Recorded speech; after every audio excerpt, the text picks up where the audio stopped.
Moi Outi. Hei. Mitä ihmettä täällä on Hietsun kirppiksellä tapahtumassa? Täällä on tänään Inditori, joka on siis osa Baseline-festivaalia.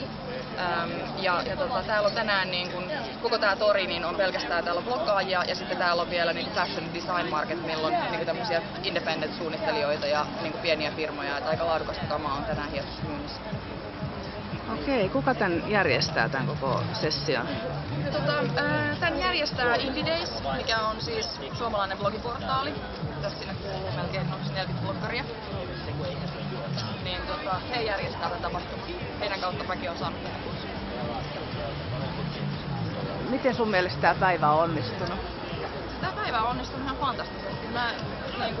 Se mikä on tosi kiva niin on se, että täällä ei ole ketään muita, niin täällä on kaikilla myyjillä on tosi laadukasta kamaa ja täällä on tosi hyvin järjestetty ja tää on ihanaa, että meillä on DJ, joka soittaa musaa tuolla koko ajan.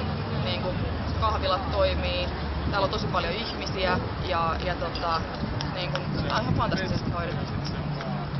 Joo, voin kyllä yhtyä tohon, että tosi hyvä fiilis on ihan ehdottomasti. Ja täällä ei saada vettä ja täällä ei paista aurinko ihan täysin. Täällä on ihanan lämmin, mutta täällä ei saada vettä. Tää on mahtava ilmakin. Joo, tää on ihan täydellinen juttu. Kiitos tästä.